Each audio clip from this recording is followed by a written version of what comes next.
everybody, welcome once again to Lightning TV. So with just 3 weeks to go of the regular league season, it was the turn of Leeds Chiefs to visit the Milton Keynes Arena on Saturday night.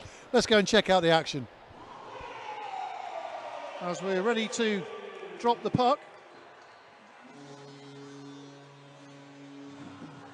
And here we go. Puck goes to Jameson straight away, just dinked off the boards onto Kana. Didn't realise Cowley was there, otherwise could have just dropped a pass into him. 4 minutes gone in this first period. Ferguson. Griffin waits. Ferguson just holds on to it a bit longer. Puck comes to Griffin now. Griffin trying to give himself a bit of space. Tanaka. Another shot comes in, parried away by Gospel. Good period of play this by Lightning. Sam Russell drops it to Griffin. Dickin. Lorde taps his stick on the ice. 5 seconds to go on the penalty and it scores! And it's James Griffin. 4 seconds to go on the power play. James Griffin takes the lead for Lightning. Well worked goal this, all the way around. Griffin just brings it into space, finds his way all the way through. I'm not entirely sure whether they got a touch on the way through, but certainly it was James Griffin that was doing the celebrating as I think he thought he went all the way through. Grinnell Park couldn't quite put the challenge in. Charnock, right-hand side, takes the pass from Copstall. Copstall's there for support as well. Goes down into the corners, Grinnell Park starts digging for it. Griffin in the end gets a stick on it and gives it to Jameson. Jameson to Stewart. Dickin in support. Good move this by Lightning. Gives it to Grinnell Park. Straight across, and that's a great goal! And I've got a feeling, well, I don't know whether that came off the stick of Sam Sajak there. Completely missed that as it went in, but Lightning doubled their lead, 13:37 to go. Good move this by Lightning, all the way out. Grinnell Park got it up. They did indeed come off a lead stick, and I've got a feeling that was Sami Zajac.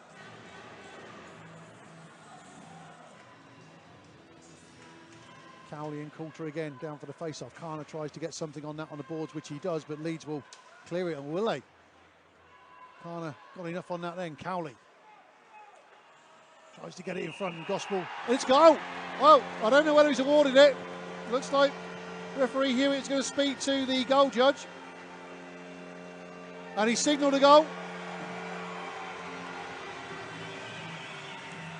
The goal is signalled. 10:03. I've got a feeling it might be Tanaka, I'm not sure. It could be Kana who got the last touch on that. I know it was stuck underneath Gospel, I think. Coming up to the 10-second mark now.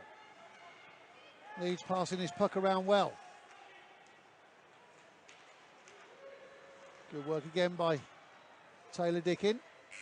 And the buzzer goes just as the shot comes in on Lorde. Good first period for Milton Keynes Lightning as they go in. Milton Keynes Lightning 3, Leeds Chiefs 0.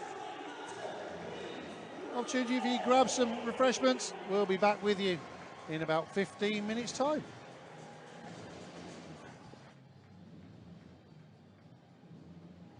Cowley circling down deep. Carlon again gives it to his captain. Cowley looking to make a bit of space for himself. Carlon again down deep. Stewart once again waiting in the centre. Shoots! Stewart scores! Assisted by Tom Carlon. Well worked goal. Very patiently worked out by Lightning. It's 4-0, 16:41 to go in the second period. Really patient build-up play. Power play goal, of course. Carlon just down on the corner. Stewart just fires down low underneath Gospel. 4-0 Lightning. Stewart now clears away from two of his markers. The volume level rises whenever Liam Stewart gets himself on the puck. Another opportunity now. That's a great goal. Dickin turns provider once again. Rio Grinnell Park just underneath Sam Gospel. And that line really is starting to click. Great goal. It's 5-0 Lightning. Great work. Stewart breaks away from his markers. Dickin just puts it across. Grinnell Park just pushes it under Sam Gospel. 11:30 to go. 15 seconds to go now on the Leeds power play. Bentham. Moore again. Just gets the shot through. Lorde just parries that away this time round. Now there's an opportunity. And it's score! And it's Houston this time round. Good goal that for Leeds. Patient work up. They show just what they can do. It's a power play goal, of course. Well worked goal. They got quite patient there. Rebound comes out. Lorde throws himself across but can't stop it on this occasion. It's Lightning 5, Leeds Chiefs 1, 7:07 remaining in the second. Streety now. Coulter, left-hand side, fires it across the other side. Here. Coulter goes down into the centre. Nice little backhand, but it finds the stick of Dickin this time. Drops it to Ferguson. Nicely controlled on his skate, that by Harry Ferguson. Tries to get a shot away, but Moore gets his stick in first. And then Coulter was there, providing the backup. Great pass out there. Barnes. Nice little hip check there by Christie, who'd lost sight of it. Coulter, Barnes. He goes top side on Lorde. Pulls another goal back. Another well-worked goal out for Leeds. It's 5-2. 4:49 to go in the second.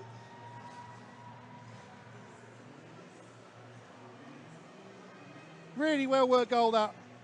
Hit came in. Christie had lost sight of it. Puck found Adam Barnes, who just took it round Lorde and just dropped it upside on the backhand. And Stewart found himself in space once again. Griffin now goes for a bit of a skate up against Robertson, who puts in a great hit. You won't get James Griffin complaining about that. That's one of the hits that makes it pretty much his trademark. Griffin again, Ferguson, beg your pardon, goes backhand this time. Gospel. Ferguson. McPherson will try and pick it up, and Carline tried to get enough on it, but couldn't get enough of his stick on it that time. Another opportunity now. Ferguson just bobbles in, and Harry Ferguson just digs that over Gospel and makes it 6. 13:43 to go in the third. Milton Keynes Lightning 6. Leeds Chiefs 2, Harry Ferguson with that goal. Pressure told once again. Ferguson was in there, just picks it up, goes backhand. Lights that lamp. Dickin now, spreads it nicely for Stewart. Dickin goes down the right-hand side to lend a bit of support. Good possession this by Stewart. Great play that by Dickin. Good save again by Gospel. 11 minutes exactly to go now. Stewart covering back well. Grinnell Park on the ice as well. Also covering well. Sam Russell now. Grinnell Park, nicely dropped for Stewart. Just feeds it through. Opportunity now maybe. Dickin couldn't get a stick on it. Good passage of play this by Lightning again. Feverish defending by Leeds. Stewart with the shot. Gospel lost sight of it. It's another goal! Rio Grinnell Park makes it 7. 10:34 to go in the third period. Good work by that line again.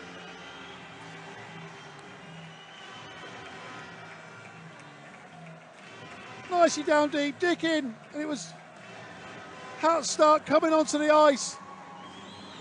It's a hat-trick goal for Rio Grinnell Park. And here goes back to the bench and he's replaced by Houston. Puck almost breaks again for Barnes-Garner, and what he wouldn't do to grab himself a goal for Lightning. Opportunity now for Leeds. Pushes it straight in, and that's a brilliant goal. Lewis Houston, straight through. It's almost like everything parted for him. Great puck control. Took it all the way through. Makes it 7-3. Takes it over the left-hand side, goes round his man, comes in, just dinks it past Jordan Lorde. That is an absolutely cracking goal. Stokes again, Grinnell Park, just looking to clear his zone, which he does. Boothroyd will tidy up. Charnock again. Carlon goes with him. Charnock takes it down deep and behind the Lightning goal. Baldwin arriving from the bench. She gets another shot in. That's a great goal. That's a brilliant goal. Lewis Baldwin, number 14 for Leeds. 2:59 to go.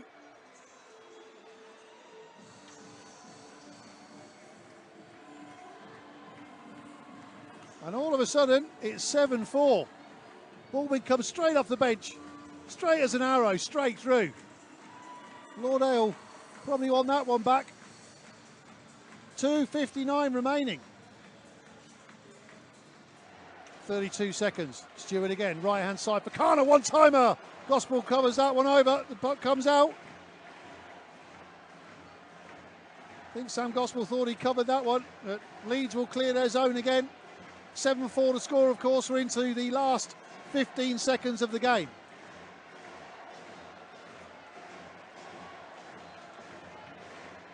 Liam Stewart with the puck, just looking to pretty much run the clock down. It's not going to do anything with it. He's moving the puck forward, which is all he needs to do. And the buzzer goes. So another cracking win for Lightning. And those 2 points, of course, means that mathematically they've definitely qualified for the playoffs. Now, after the game, I caught up with both head coaches to get their thoughts. Cliff, on balance, that performance tonight, 2 points is 2 points. It means you guarantee playoff hockey. Yeah, I think, like with the margin being so fine and needing 2 points from like the last 6 games, and that's obviously dependent on other teams winning all their games as well. We kind of knew we were in, but it looks good and feels good to have that sort of asterisk next to our name, so we know we're definitely going to be competing in the postseason now. Having said that, the scoreline is what it is, but Leeds were going to be no pusher, and they weren't tonight. They're still pushing for contracts for next season, and they're a good side. We've said that before. Yeah, they are, and I've said that before. I think I said that to you the other night. They work hard, and even you saw that. Like that, a lot of teams would have rolled over. After probably the first period, the way we were sort of hitting them with a lot of offense and stuff, but they were still there. Still scoring goals in the third period. They don't go away. They work really hard. They've got some real good young players, and I think the future's bright for Leeds for sure. Couple of mentions tonight. First of all, Rio Grinnell Park, his first hat-trick in Lightning colours. That was brilliant to see. Yeah, it was. It was weird because almost like I don't think Rio really, as I said, did a whole lot. But he just popped up when he needed to. And sometimes you got to be good to be lucky. You got to be lucky to be good. And he popped up in the right areas. And obviously Stewie and Dickie were supplying him, and he finished his chances really well. Fair play to the lad. I was going to say that Stewie and Dickie tonight. That line really, really clicked. It really did click. It did some damage. Yeah, it did. We had good performances throughout the team. I was disappointed in probably the fact we conceded 4, but that's sometimes the way it goes when you score so many so early. I think the last 7 minutes of the second period we weren't good enough, but really the rest of the game actually we played really quite well, and sort of managed and did what we needed to do. On another night, it could have been more for us, it could have been more for them, but a 7-4 win, that's quite convincing, and I'm happy to take those 2 points and move forward. Good crowd in tonight. I've got to make a special mention. The presentation before the game, of course, for Lee Jameson for playing 500 games in a Lightning shirt, which he managed to do last Sunday. We've spoken a lot about Jamo in the past and what he brings to the club, and it was especially nice to see his wife and little girl out there on the ice, and of course presented by Nick Paul as well, and 2 legends on the ice at the same time. Yeah, I mean, I think we've discussed Jamo before, but you don't play 500 games for a club, as well as God knows how many games in the Elite League and whatever else, and international games through 3 different head coaches here. If you don't know what you're doing out there, he deserved the little presentation. He deserved the round of applause and all the plaudits that come with it. And now it's done. It's 501 and we move on. But he's been a fantastic servant to the club. Obviously I grew up with him, and not only is he a huge contributor on the ice still at his age, but he's also an unbelievable guy off the ice, and a guy that really keeps our team ticking over, like in the room, on the bus, on the WhatsApp group, whatever it is. He's a guy that keeps everything loose, but also he's got a serious game face when he needs to have one, and he drags the younger guys and the less experienced guys through with him. Talking of 500 games, we're not that far away from one other player in the squad, of course, attaining his 500th game, Graham McPherson, and that's coming up very, very soon as well. And these two have just been a mainstay of this club. Yeah, they have, and actually, ironically, G would have hit 500 before Jamo if he hadn't have got suspended. He hadn't stuck up for him himself, right? Yeah, in an incident that also involved Jamo. But you know, he'd do the same thing again tomorrow if he needed to, if he felt that one of his teammates was wronged. And actually, yeah, 499 tonight, 500 tomorrow, and I guess another celebration next Saturday night. Absolutely. Well, look, thanks very much for speaking to us. Tough road trip to Hull tomorrow, but the 2 points are there. His job done. It's just keeping the guys in one piece now. That's it. We just got to keep rolling on, you know, and get ready for 2.5 weeks' time when the real business starts again. Cheers, Cliff. Thanks, mate. Sam, your interview during the week said obviously you mathematically you can't make the playoffs, but you want the guys to start playing for their contracts and everything else for next season, and there were real signs of that tonight. Yeah, at times there definitely was. It can be tough when you're eliminated with a few games to go. You know, you've got to find something worth playing for. You've got to play for pride. You've got to play for each other. It's been a very long season. There's been a lot of ups and downs. Probably more downs than ups through the course of the year. So we want to finish on a high. And yeah, tonight there were signs of that. We were sloppy at times defensively. I wasn't happy with the way we started. We were really behind the 8 ball after the first 10 minutes. But credit to the guys. We could have folded them. We could have given up, and we didn't. And I mean, at the end of the day, we give up 2 PP goals and we put 2 in the back of our own net, and that's 4. It's tough to come back from that, but I think I was really happy with the way the younger guys kind of led the line for us. Houston, Barnesy, Kelsall, Callie, Chance. I thought they were all really good. They were our best players, and they carried us, and that's really promising moving forwards. The whole organisation, without being patronising to you, the organisation and everything else, like you said, you've had a tough season. You've had it really rough. But, you know, I was up there the other week for our away game at your place. You've got a great crowds coming in. You look to have a really good nucleus of squad, and everything looks really good. The future is really bright. I think so, and it's a process. These things, they don't happen overnight. I think the delays really hampered us for this season. Obviously, no one's happy to be bottom of the league. We're not happy to be where we are, but at times it's almost understandable. It still hurts, don't get me wrong, and losing games, it hurts and it keeps you up at night and you're trying to find the answers. But I don't think we're a million miles away, and you know, if we can add the right pieces and we can retain the right pieces, then I think it's really promising for the future. Brilliant. Well, Sam, thanks so much for chatting to us. Safe journey home. We'll see you next Sunday back at your place. Yeah, we'll see you there. Thanks. So thanks once again to both head coaches for taking the time to chat to us after the game. Don't forget, next Saturday evening, Sheffield Steel Dogs are in town. 7 o'clock face-off here at the Milton Keynes Arena. For more information, check out the Facebook page and the website. We'll see you there. Have a great week.